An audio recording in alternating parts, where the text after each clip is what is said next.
Hello and welcome to Pastor's Perspective, sponsored by Biola University, ranked as the most comprehensively Christian university in North America. I'm Brian Perez, and we are here live on this Friday, the 6th of September. Give us a call at 888-564-6173. That number is good until 4 p.m. Pacific time today. It's actually good all the time, but after 4 p.m., you might just get a busy signal for the next 3 days. So call us today at 888-564-6173. You're also welcome to send us your question using the Pastor's Perspective Facebook Messenger account or by going to our flagship radio station's website, kwave.com.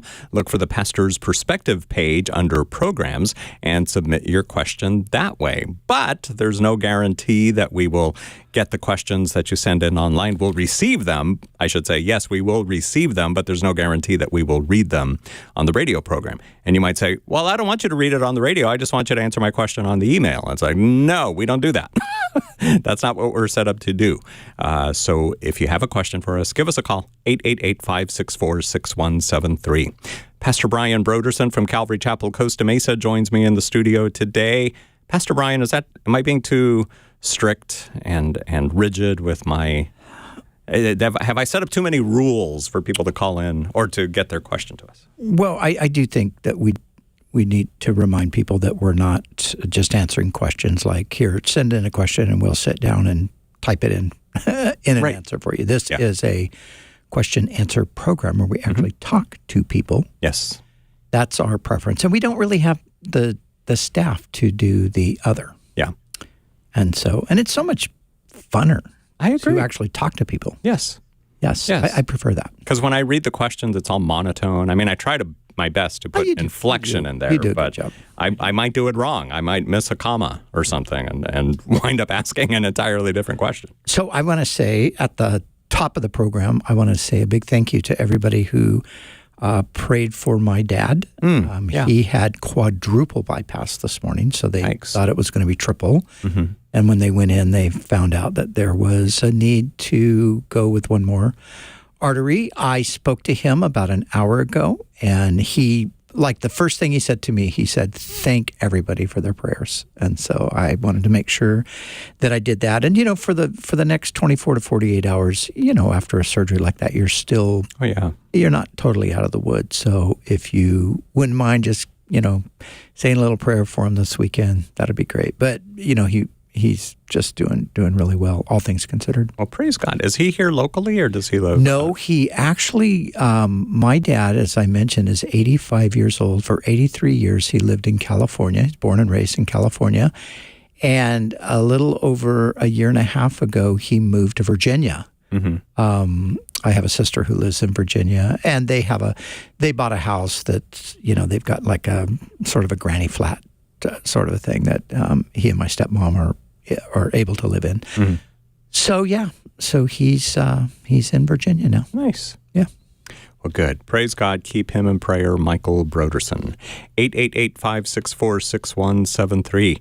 And we're going to begin with a question that was sent in online. This one is from Micah.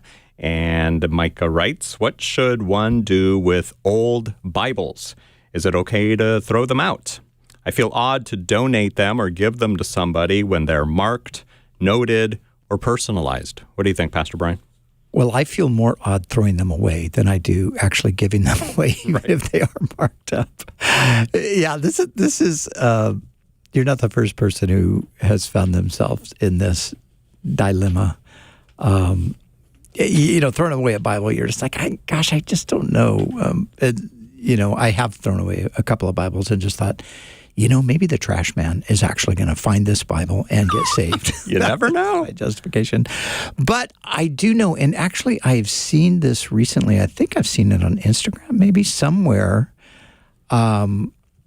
Prison Fellowship is looking for Bibles because they've got more people in prison that are interested in Bibles than they actually have Bibles to give them. So they were requesting donations of Bibles. Now, I'm not quite sure if they were wanting new Bibles or if they were willing to take used Bibles.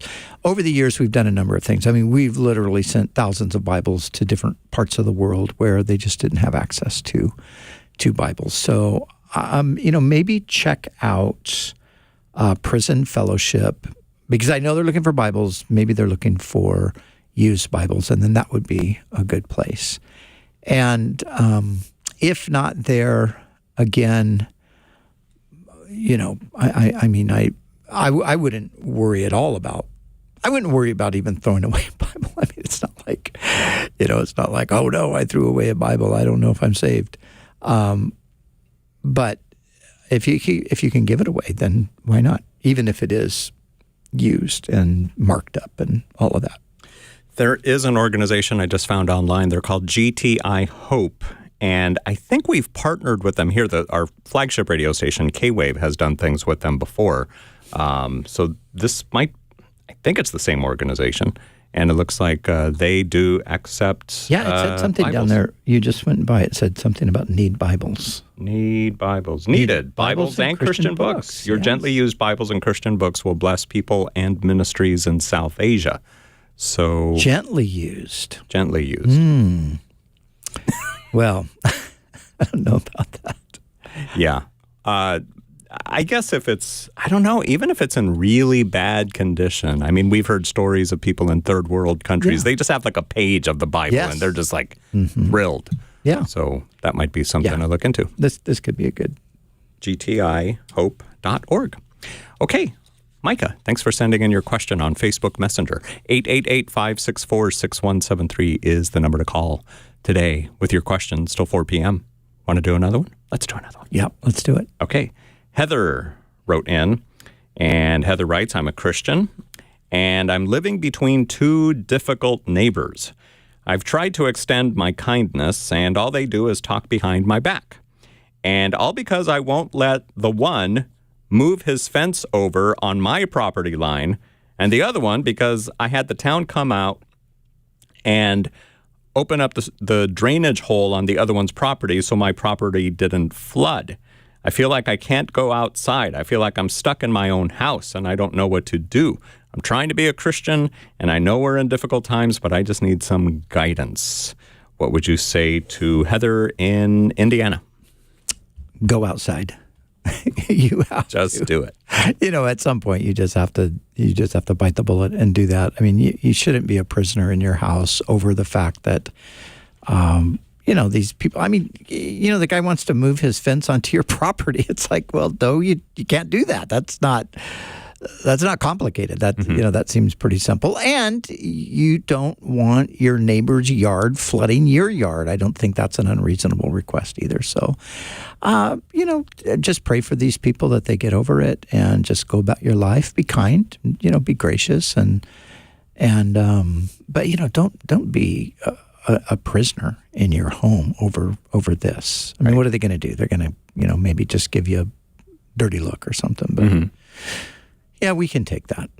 Sometimes it's difficult knowing or thinking that people are talking behind our back and not being able to defend ourselves. Yeah. And how do we handle that? Because like in Heather's case, she's just like, I'm just not going to go outside. I'm thinking even if she stays inside, they're probably talking about her. Oh, look, she's in her house. She doesn't want to come out. I wonder why, you know. And, Brian, being in ministry, you get talked about behind your back all the time. You even? Well, I just said in general, being in ministry, some people do. And, you just have to, it is what it is. God knows. God knows the truth about all of those things. So you just have to say, well, okay, whatever. Yeah. You can't stop it from happening. It's like the illustration of like thoughts that you don't want, where you can't stop a bird from flying over your head, but you can stop it from building a nest. You can't stop people from talking behind your back, but you can stop yourself from being overwhelmed by it and preoccupied with it, and just to be able to just say, look, this isn't my problem. As much as depends on you, live peaceably with everyone, Paul said in Romans chapter 12. And so if you're just doing what you can to be peaceable and it's not being reciprocated, what can you do? Right. So, getting back to Heather's situation, what's the Bible verse in the Old Testament that talks about the boundary markers on the property line and all that? I don't think it applies here, but that just came to mind. I'm trying to remember what that is. There is a passage, and I'm not. Could be in Exodus, Leviticus, or Numbers, or Deuteronomy, that talks about not moving the boundary line and things like that. So it's probably not applicable if you took it into the court and said, "Hey, check this out. Deuteronomy right here says this guy can't do that." Yeah, not going to work. But it is okay to not let somebody build a fence on your property. Heather, thank you for sending in your question. And let's do one more that was sent in on Facebook. This one is from Jen, and Pastor Brian Sherrill's not here today, but be careful how you answer this one. No, I'm joking. Jen writes, what does Paul mean in 1 Corinthians 7 when he says married men should live as if they had no wife? I've read that before. I've read the verses before that and after that, but I don't understand the thought process behind that portion of the verse, 1 Corinthians 7:29. Okay, I'm going to be really good in answering this. I'm not going to, if other people were in the studio, we'd probably go off and joke about it, but I'm going to be really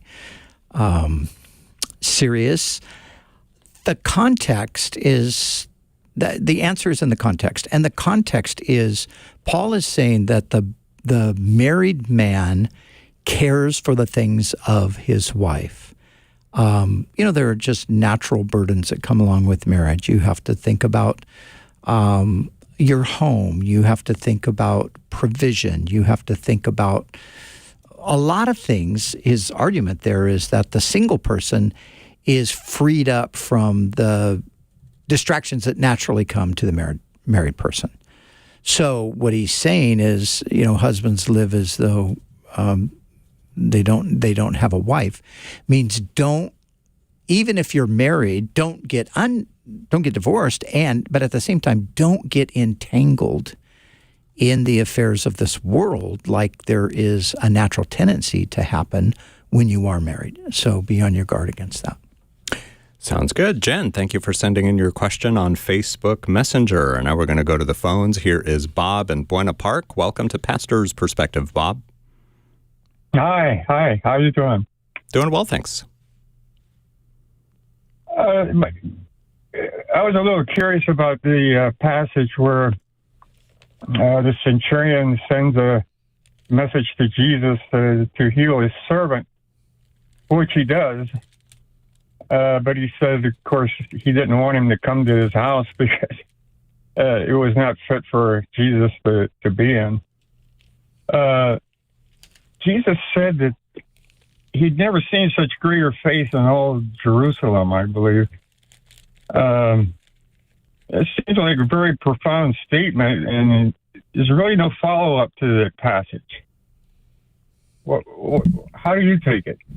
So you're wondering why Jesus thought this man had so much faith? Just based on him saying, you don't have to come to my house? What do you mean? Well, when he made the statement, it's only, I believe it's in Mark and Luke, but it doesn't, it's a very short passage and it just ends there. I mean, also curious what happened to the centurion, because if this got back to his superiors, I believe he'd be in a lot of trouble. Mm-hmm. Pastor Brian? I think, we see this in the Gospels in a number of places where Jesus he's really chiding the Israelites for the fact that the Gentiles are outshining them in belief. And in Luke's Gospel, in the early chapters of Luke, Jesus talks about how there were many widows, for example, in Israel at the time of Elijah, but to none of them was Elijah sent except to the widow of Zarephath. There were many lepers in Israel at the time of Elisha, and to none of them was Elisha sent except to a man who was a foreigner. And the point that Jesus is making, just like he's making right here, is that the Gentiles, the outsiders, actually have more faith than the people who should have faith, the people who should have embraced him, believed in him, received him as the Messiah. They're skeptical, they're unbelieving, they're rejecting him, and yet these others are who have no historical expectation for the Messiah. They have no scriptural promises to base their life upon, but they're looking at Jesus and saying, I believe. And so that's what he's really referring to here with the centurion. So the centurion is obviously a non-Israelite. He's a Roman. And he would be, therefore, a pagan. But yet he's exercising the kind of faith that Jesus is not seeing among his own people. Bob, what do you think? Okay. That help? Yeah, it does. Well, Thank you. Okay, thank you for calling in today on Pastor's Perspective. 888-564-6173 is the number to call between now and 4 p.m. Pacific Time. We've got Brian Broderson from Calvary Chapel, Costa Mesa here to answer your questions. By the way, Pastor Brian is teaching at Calvary Costa Mesa this Sunday morning and Sunday evening, yes? Yes, indeed. I am. Sunday morning, we are, we're making our way, as you know, through kind of the big picture view of Scripture. And we are getting close to the end of the year in which we have to finish this. So we haven't even got to the New Testament yet. So, so this Sunday, our little kind of vignette is the faithfulness, the topic of faithfulness. Last week, Char looked at the faithfulness of God's people in exile, Daniel, and so forth. And this week, I'm going to look at faithfulness from the perspective of God's faithfulness to his word, faithfulness to his people, looking at those great prophetic passages in Daniel chapter 7, Daniel chapter 9, and so forth. And then in the evening, we're back in our study in the Gospel of Luke. Mm-hmm. So, yeah. Mm-hmm. So in my absence, Pastor Richard Cimino has been filling in, and he doesn't pick up where I left off. He actually taught through Philippians, and so I'm going to resume in Luke, our study through Luke. Or you're not just going to pick it up in Philippians, because you've still got stuff to share. Richard finished Philippians, so I'm going to go back to Luke. Nice. Yes. So get all the details, service times, etc. Well, I'll give you the service times right now, 8:30 a.m. and 11 a.m. The evening service is at 6 p.m. If you want other details, you can find that online at cccm.com, the website for Calvary Chapel, Costa Mesa, cccm.com. 888-564-6173 is the number to call, 888-564-6173. And Sunday night, we actually refer to that meeting as Back to Basics Live. Mm-hmm. And so if you're looking on the website, that's what you'll be looking for. Good point. Here's a question sent in online by Kim. Kim writes, I married into a Filipino family, and they are mainly Catholic. I noticed there's statues of saints and things like that in the house. I would never bring one of those things into my home, but I'm conflicted. Do I even tolerate that? Another thing is, do I allow my in-laws to watch spiritual horror movies inside my home when they come over? Spiritual horror movies. Have you heard of this? I'm not quite sure what that means, because that's what my mother-in-law likes to watch all the time. I don't like the thought of that inside my home. Am I being too much here? Asks Kim. Yeah, this is a mystery. Spiritual horror movies. We're both a little bit baffled on what that is. I don't want to know what exactly, that is. But I think on one level, of course, it is your home, so you do have the right to set the standard within your home. And so I think if if there's something really troubling about these films, again, we don't really even know what that's a reference to, but if there's something that's troubling you, then you might just say to your in-laws, look, I would just like you not to watch those when we come. Oh, when you come over, this is not my house isn't a place where I want to have that.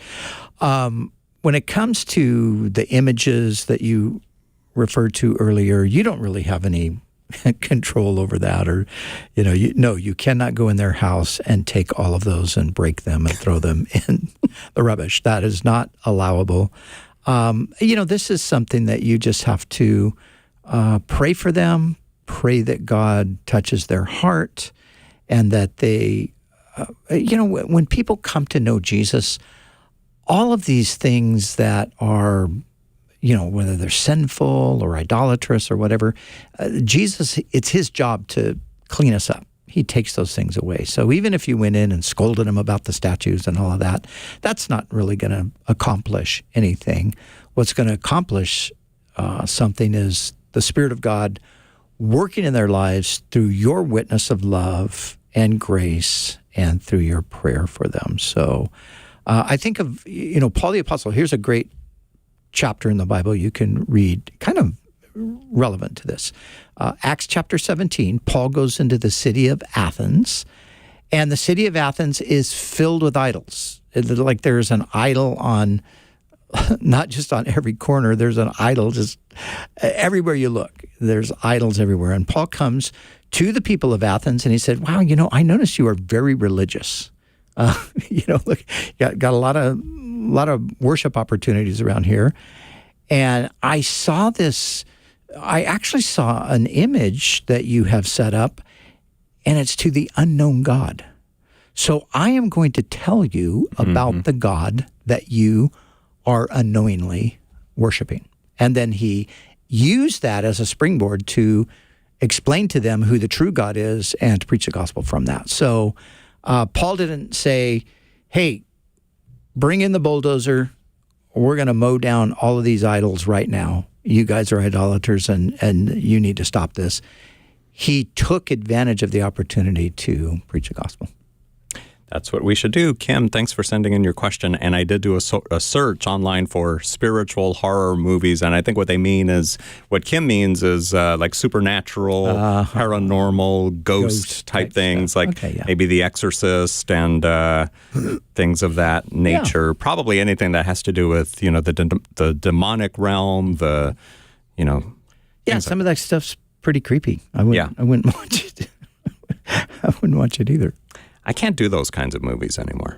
I mean, it's been several years. The last one I watched, it just freaked me out not these demonic ones, but I mean just horror movies in general. I just said, I swore them off. I'm just like, no more. The last one I watched freaked me out. For me, it's like The Bride of Frankenstein, right. Dracula, The Creature from the Black Lagoon. I mean, those classic. Those are my horror. That's about as deep into horror as I go. Right. Who can forget The Blob? That's not really a horror movie, but that's a lot of fun. All right, Kim, thanks for sending in your question online. And let's see, do we have time to take another one? Yeah, let's do this one here. This one is from Confused in Corpus Christi, Texas. Revelation 4:7 talks about the four creatures with the eyes. Are those angels? I get confused because John calls them creatures in the NIV. What do you say, Brian? Creature is a word that is it's kind of an old word, and I just mentioned the creature from the Black Lagoon, so that's kind of like you're like, oh wow, is that what we're talking about? Living being is probably just a better way to even translate the word there. A creature is something created. That's what a creature is. So, but we do think of sometimes creature in a kind of a little bit more of a negative and right. Horror flick kind of way. So think of living being. That might be a better way to understand it. Okay. Isabel, thank you for sending in your question, and thank you for watching us there in Corpus Christi, Texas on Facebook. Michael in Virginia, welcome to the program. Thank you. Yeah, thanks for calling 888-564-6173. What's up? Well, I'm in Virginia. I just heard about Brian's dad recovering from quadruple bypass, and I was wondering what CCF he attends or if we can do a meal. Michael, that is so kind. Thank you so much. He lives, I mentioned this, he lives with my sister. I think they live in the Fredericksburg area, but he's got a lot of family all around him, and he's pretty well taken care of. So that is very kind of you, and thank you so much for Even just, the suggestion that you would help out with that, but that it's really not necessary, but it's very kind. Yeah, totally. Michael, thank you for calling in with that. And just remember to keep Pastor Brian's dad, whose name is also Michael, keep him in your prayers. And, we appreciate you wanting to help out like that. One more question that was sent in online, and then we'll go to the phones for the rest of the hour. 888-564-6173 is the number to call. And Mitchell, who's 10 years old, wrote in and wants to know, what was God doing before he made the world? Now, let's think about that. God couldn't go to the beach because he hadn't yet created the beach or the world. Or the beach on the world. I'm kidding. But seriously, what was God doing before he made the world? What do you think, Brian? Well, this is an unanswerable question because God hasn't told us what he was doing, but he certainly wasn't doing nothing. Remember, God is eternal. That means he always has been, always will be. And God has always been Father, Son, and Holy Spirit. So we know that for all eternity, there is a relational situation going on within the very nature of God. Creating the world, there's question about whether or not the material world. So we live in the material world, and when the Bible says in the beginning God created the heavens and the earth, it is the material universe that is being referred to. So that doesn't necessarily include the angels. So the angels more than likely were with God even before the world was created. But of course, God created the angels as well, but we don't know exactly when he did. So we don't know the answer to the question, and it's one of those things that we just have to say, well, I'm not sure about that. But I'm sure if that's still on your mind when you get to heaven, you can say, God, what were you doing before you made the world? Right. And I'm sure he will tell you because, of course, he knows. Yeah. He would remember that. Mitchell, thanks for calling in today, or for writing in, I should say, with your question using the form online at kwave.com. Amanda in Glendora, let's get your question in. We're up to a break in a couple of minutes, so let's at least hear what your question is, and maybe we'll answer you in the second half of the program. Go ahead. My question is if we as believers can willfully make a decision to turn away from a plan that God has paved the way for us to decide to go down after lots of prayer. And the opposite direction would involve getting to spend more time with my infant son, who's 4 months old. But I feel conflicted about a decision that I have to make today to return to a full-time school program. And I just really need discernment because I've been praying about it for the last month and a half. And what's your gut feeling on it today? Well, I just feel like, yes, I do want to continue because I'm halfway done, but I absolutely don't want to take away time from my son. Mm-hmm. And I would be required to spend 15 hours without my son per week as I see clients online. Uh-huh. Yeah. Well, I think this is something that I don't think you should put it in the category like, oh, wow, God's opened the door, he's paved the way, so I better go through this, and if I don't, I'm going to be in trouble with God. Just take it completely out of a category like that and just put it in more in the category of, what's the best for me at the present time.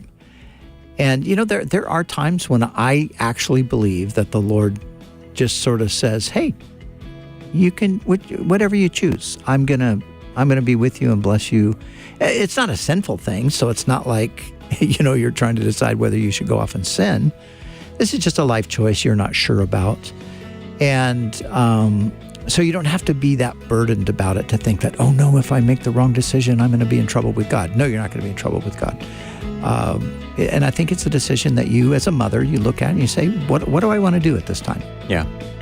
All right, Amanda, thanks for calling us today on Pastor's Perspective. Time for the break. We will be back with more of your questions. 888-564-6173, 888-564-6173. Sharon and Riverside, you will be first when we come back on Pastor's Perspective.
You're back.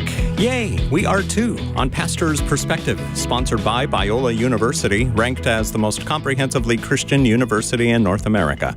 I'm Brian Perez, here with Pastor Brian Brodersen, whom you hear on many of these same stations on the radio program called Back to Basics.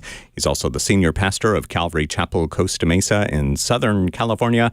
You can find out more about Calvary Chapel Costa Mesa at cccm.com, and you can catch up on past episodes that you may have missed of Back to Basics on backtobasicsradio.com.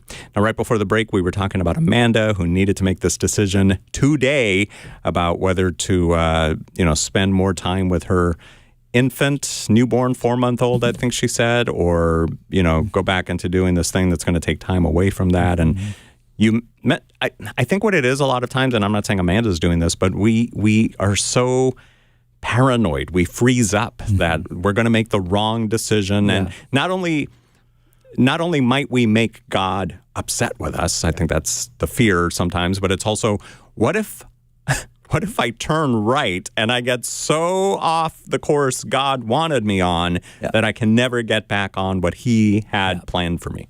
Well, yeah, I like I said, unless you're making a decision to do a left turn into sin or a right turn into sin, then you don't have to worry about that. If you're just trying to make the right decision and you just honestly don't know what the right decision is, you do what. In the end, you just do what you feel like. I'm just going to go with this, and then you just trust God, who is your Father, to redirect you if need be. And I shared a few days ago on the program, we talked about that, that there was a point in my life, and this was a big life decision that I was making, and I just was not absolutely sure that I was making the right decision. And I had to finally conclude, because there never was a crystal clear, like, this is the way, walk in it. I finally had to make a decision. with the understanding that if I was making the wrong decision, God would help me correct it.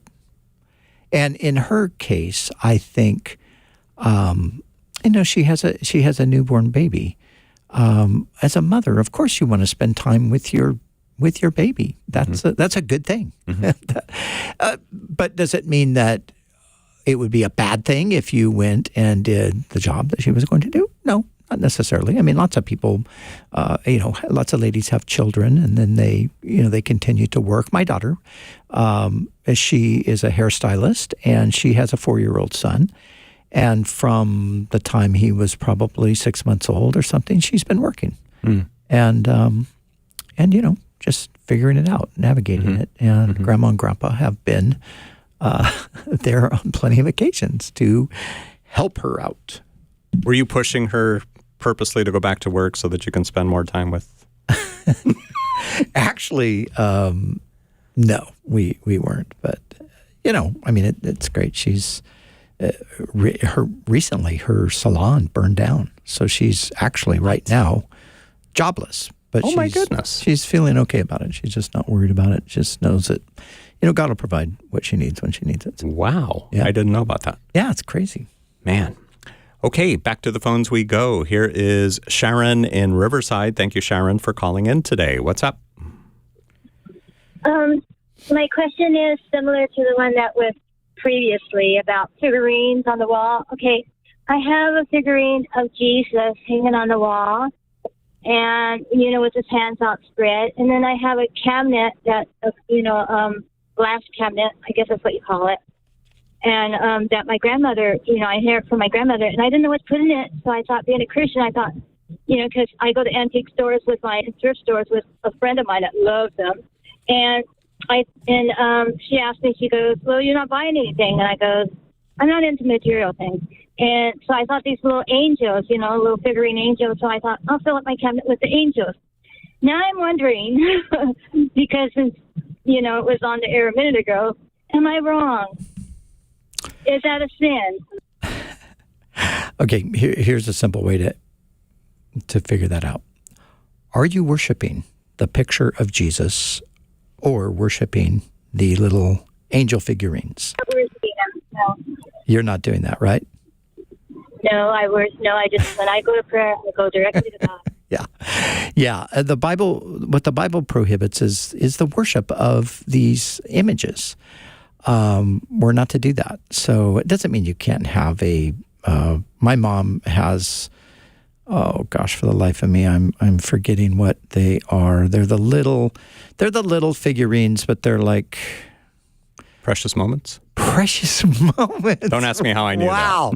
That is amazing that you remember that. Yes. Brian Perez. Who would have guessed that you would be the person to recall? Well, have you seen my office? No, I'm joking. No. I do have penguins all over my office, but none of them are Precious Moments. My mother penguins. has collected Precious Moments, little figurines for years and years. And no, these are just, they're knickknacks. They're little memorabilia. They're nothing to be worried about that, oh no, I'm somehow violating the commandments of God. No, unless you're actually bowing down before, or you have a picture that you think looks like Jesus, and every time you pray, you're like, okay, I gotta get in front of my picture so I can pray to Jesus.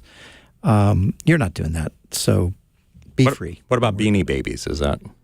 Beanie Babies are completely off limits. I mean, it doesn't even matter what you're doing with Beanie Babies. Just don't have them. Don't have them. Sharon, hope that helps. And look. Cabbage Patch Dolls, though, are, Cabbage Patch Dolls. Oh, that's what Pastor Brian likes, I guess. I don't know. Look, Nia in Orange County is calling in, and she's got a similar question. I think we opened up a bag of something with the other question. Go ahead, Nia. Hi, thank you for taking my call. So my question is this. The Bible tells us no to idolatry, and in the book of Revelations, it has where it tells us that there's, I think, 3 dragons or 3 different beasts that frogs come out of their mouth, and they're demons. So my question is, having statues or having frogs in the house, is that a form of idolatry, and is it bad energy or bad spirits, or or anything evil to have them, being that the scripture already interpreted frogs as demonic evil spirits? That's my question. I just want to clarify. You're saying frogs, right? Like ribbit, frogs? That's what you're saying? Yes. Okay. Yes. Well, it doesn't, you know what it says in Revelation? It says, and 3 spirits like frogs. So what does that even exactly mean? Do they look like frogs? Well, they're spirits, so they can't really look like material things. You know, what is the reference even to? And remember, frogs were created by God. And so all creation is good. It is only bad when people pervert creation. And so if you worship a frog, which the Egyptians did do, they worship frogs. That's why, remember, when God was bringing a judgment on Pharaoh, one of the judgments was their houses were filled with frogs. That was God showing his authority over their false gods. But apart from worshiping a frog, I have a frog on my front porch. It's a frog that actually, when you walk up to the house, it says ribbit. Are you serious? I'm serious. Hey, somebody gave it to us. I don't know where we even got the thing. I would have never guessed that. Yeah, but, you know, we don't worship the frog. It just sits there on the front porch. And I think the batteries are dead anyway, so it's not, it hasn't made any noise for a It hasn't ribbited in a long time. Does that help, Nia? Well, one second question to that is that if those 2 examples, and I think it was in the book of Exodus where it says about the Pharaoh, and then it has in Revelation, and then you said it has that subjective where it says like frogs. But if the Bible is giving us an example that they were used in a bad way, why have them? Are we opening doors to something else, even though they're not being worshipped? And then 2, and, you know, please forgive me for doing this analogy. It's like having, you know, God forbid, a statue of Baal or all these other bad statues. And if a person would say, well, but we don't worship it, we just have it there. I mean, is it a comparison, knowing that the Bible already said they're bad? Why have it? I mean, are we opening doors to oppression or demonology or idolatry? Well, you know, a statue of Baal and a statue or image of a frog are entirely different things. So the Egyptians, like I said, they worshiped frogs, they worshiped locusts, they worshiped flies, they worshiped the sun. You know, they worshiped all of the things that were judgments came against them, those 10 plagues, and in the end, they worshiped the Pharaoh, and that's why the firstborn of Pharaoh died. But all of them are just creatures. It wasn't the fault of the creature that they were worshipped. It was the human depravity that led them to worship. So it's like Paul the Apostle says this to the Corinthians. He says, an idol is nothing in the world. And Paul says, I'm convinced that there's nothing unclean in and of itself. It only becomes unclean if you take it and you use it in an unclean fashion. So if you take one of these things and use it as a means of worship, then obviously this is wrong. If you have a statue of Baal, which nobody does because nobody knows what the image of Baal looked like. But if you did and you worshipped at that, that would be a problem. But if there was just a statue and it was in a house and you didn't know what it was and somebody came along later and said, wow, this is a statue of Nebo. Who's Nebo? Oh, he's the god of the Ammonites. Oh, wow, I didn't know that. Did that statue have any power? No, it doesn't have any power. That's what Paul says. An idol is nothing. It's not anything in the world. It's just a rock, or it's carved wood, or something like that. Now, there can be a demonic component if you are pursuing an encounter with demons. But if you're not doing that, then there is no demonic element to it. What about, and I think I know we've had this question before, it's been a while, but, walking into a Chinese restaurant or something and it's got the Buddha statue, or, even here locally driving through Garden Grove or Westminster. I mean, you might as well avoid those streets because they're everywhere. I mean, No, again, this you can cross over into superstition when it comes to this, and Christians should not be superstitious. There are Buddha statues all over the place. Don't worship at a Buddha statue. It's as simple as that. Yeah. I know people that have gone into Buddhist shrines and into temples in India and into temples in the Far East, and they've gone in to look and observe and so forth, but they're not worshiping there. Right. So, yeah. I'm glad you brought up the superstition, because in 1 week from today will be Friday the 13th. Uh-oh. So, what are we going to do? I don't know. Should we not do a show because who knows what might happen? I don't know. We should just we should just stay home. Christians are not to be superstitious. If anybody shouldn't be superstitious, it's Christians, because we know the truth. We know the truth of who God is, and we even know the truth about the spirit world. And we need to know, if we're informed by our Bibles, we need to know that the spirit world, although it does have influence on the present world, the spirit world, especially when it comes to Christians, it says in 1 John chapter 5, verse 18, that the evil one, although the world lies in the grip of the evil one does not touch or possess or control the believer. So there's that. Very good. Nia, thank you for calling us with your question today on Pastor's Perspective. 888-564-6173 is the number to call. And here's one that was sent in online by Esther. She writes, my ex-husband, a Christian, is an alcoholic. He's had many opportunities to get help and start over. He's a very mean, angry drunk. 8 years ago, I had to take full custody of our 3 kids. I did not ask for more child support, and I let him pay when he could until he got really ugly with me over it, at which point I handed the support order to Child Support Services, so I no longer had to deal with him directly.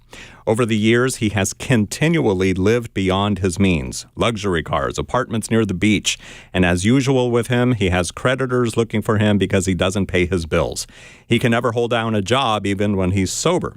Eventually, this has all caught up with him, and he has been homeless off and on. He now says he's sober. Maybe he is. He owes me $30,000 in child support. He's seeking to lower his payment on the one child that's still a minor. Child Support Services will not dismiss the amount in arrears, so he has asked me to have them terminated, and he'll make payments to me directly. I know he won't, so I said no. My question is, I'm supporting our family just fine. We live on a budget, but we don't live hand to mouth either. Am I wrong to not dismiss the arrears? Is that being ungraceful, or do I need to hold him accountable? Now, to Esther, I would also say, have you talked to a pastor at your church, because they know you better? They can, they might be able to better address this. But. And I would recommend that. But I would also say, he has a track record, and it's pretty consistent.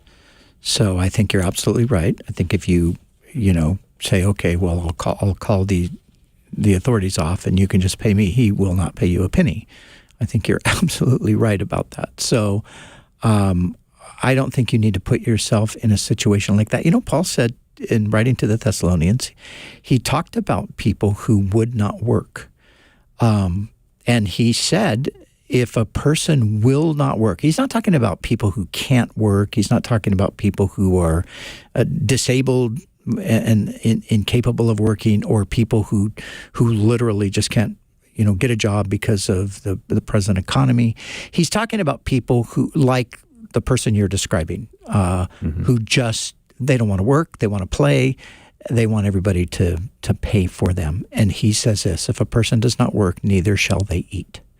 So meaning we are not to enable them. We are not to supply them with the means to carry on their irresponsible lifestyle. Because, your irresponsible lifestyle will catch up to you and maybe, hopefully, force you to reconsider the way you're living. But if we keep bailing people out, they call that enabling people. You keep bailing them out, and they never learn a lesson. They just keep repeating the same thing over and over again. Yeah. So. Esther, thank you for sending in your question online. One more that was sent in on Facebook. It's from Sal and Tricia, in Fontana, California. Is tithing a New Testament Christian command? My nephew, who is a pastor, says it is. I say free will love offerings are fine. But the ministry he's part of really makes giving a tithe a requirement, to the point of saying you are cursed if you don't. He also says it's the law of first mention, whatever that means. Please help. Also, I'm not saying tithing is a bad thing. So Sal and Tricia are letting us know they're fine with tithing, but to the point that their nephew is saying, no, you're cursed if you don't. Well, it sounds like he's kind of been a little bit maybe swept up into like a prosperity doctrine perspective on things, because that is something that they would say. I mean, they want, you need to give, and if you don't, you're going to be cursed. There's differences of opinion about this. I've shared this many times before on this radio program. I am of the conviction that tithing means giving of a tenth. I'm of the conviction that that was something that the Old Testament required, but it is not a mandatory requirement under the New Covenant. We'd have, now again, I have good friends who disagree with me on this. We've had these conversations even on the program where one person will just say, no, we got to go back to Abraham gave a tenth to Melchizedek, and then, Jacob said he would give a tenth to the Lord. This all predates the law, so we're not talking about the law here. We're just talking about, and maybe this is like the first mention, whereas the idea is wherever it's first mentioned in the Bible, that's how you understand it. Yeah. So maybe that's what they're doing, going back that far. But I do think, again, when you get to the New Testament, and somebody has pointed out, but the people would have just understood that this is what you do because it was part of the covenant history. Well, that would be true for the Jews, but it wouldn't be true at all for the Gentiles. And since the apostles don't demand it, require it, they don't even really teach about it. The closest thing to it is the Apostle Paul talking to the Corinthians about a commitment that they had made to helping out the poor saints in Jerusalem, and he's giving them direction on basically follow through with what you said you were going to do, and this is how you can do it. So I think with the absence of any clear statement in the New Testament, now when I say New Testament, I'm talking about the epistles, because of course tithing appears in the Gospels, but the Gospels are still Jewish. You're still in the context of the Old Testament until you come to the book of Acts, the day of Pentecost, and so forth. Now, I tithe myself. I actually do more than tithe. So I think 10% is a good thing. I think it's a good place to start. Mm-hmm. What I don't like is when people put people in bondage to it who literally just cannot, they just can't do it. And then they feel condemned and guilty because, I can only give 5%. Okay. God, I think it's clear God wants us to give. Mm-hmm. And giving is an act of faith where we're actually trusting God. We're kind of putting our money where our mouth is. We're saying, okay, Lord, I trust you. And here's how I'm going to show you that I trust you. I'm going to, I could really use this money, but I'm going to give it to your work. Mm-hmm. So I think that that's important. 1 Corinthians, like I said, chapters 8 and 9, Paul gives the principle of giving generously, giving joyfully, and so forth. And I think, like I said, a tenth is a good starting point. But I, for one, do not feel like it is something that we ought to say, you better give a tenth of your income or else you're going to be cursed, or God's not going to bless you, or whatever. Yeah. Sal and Tricia, thanks for sending in your question. And now we'll talk to Hannah in Hemet, who's got a question about yoga, or as it's known in Hemet, hot yoga, because, it's always hot in Hemet. So, Hannah, what is your question? It's especially hot today. Yes. Yeah, very hot. Hi. Yeah, so my question is about if as Christians we can practice yoga just as like stretching or for exercise. I had a friend that was pretty adamant that as Christians we should not be doing it. And my understanding is I'm not, if I do yoga purely for stretching, I don't do any, have any kind of, there's no nothing with the history of yoga that I know about. So anyways, that's my question. Okay. Pastor Brian, what do you say to Hannah? By the way, it's 110 degrees today in Hemet. It feels like 110 here, but I'm sure it's not. Right outside this door. Yeah. Yeah, Hannah, I agree with you on that. I think that obviously yoga is, or it originates within a context of Hinduism, and there's a spiritual element to yoga if you do it in its purest form as an aspect of Hinduism. But if you disassociate yourself from the spiritual side of it and you use it as a means to physically exercise, I don't think that there's any problem with that whatsoever. Anybody could have come up with those kinds of stretches and things like that. It just happens that they came up, in this context. Now, I keep seeing on my Instagram, chair yoga. Have you seen that? Chair yoga? Chair yoga. Okay. Chair yoga is how you can do it in guys your chair? Over 50 years old, they take a chair and they lose all their belly fat really, in like a short amount of time. You're doing all these crazy exercises. I sit in my chair all day. I have not lost any belly fat. Okay, well, you got to start doing the chair yoga. That's your problem. You're not doing the chair yoga. I guess that's it. So my personal conviction, Hannah, is that as a form of physical exercise, those stretches they're completely harmless. There's no spiritual danger in it whatsoever. And I would not at all be concerned, nor would I say to somebody, hey, you shouldn't be doing that. If they decided I want to meditate with this on some Sanskrit chant, then I would say, well, that could become a problem. So you don't want to do that. But apart from that. So should Christians even call it yoga? Let's just call it stretching, if that's all it is. Well, I mean, it's called yoga. I think it's like, how are you going to reverse that? I just think, it is what it is. But I just think Christians should not, again, I think we have to be careful that we don't fall into superstition. I mean, this is, okay, this is stretching. Mm-hmm. And yes, people who belong to the Hindu religion, it originated with them.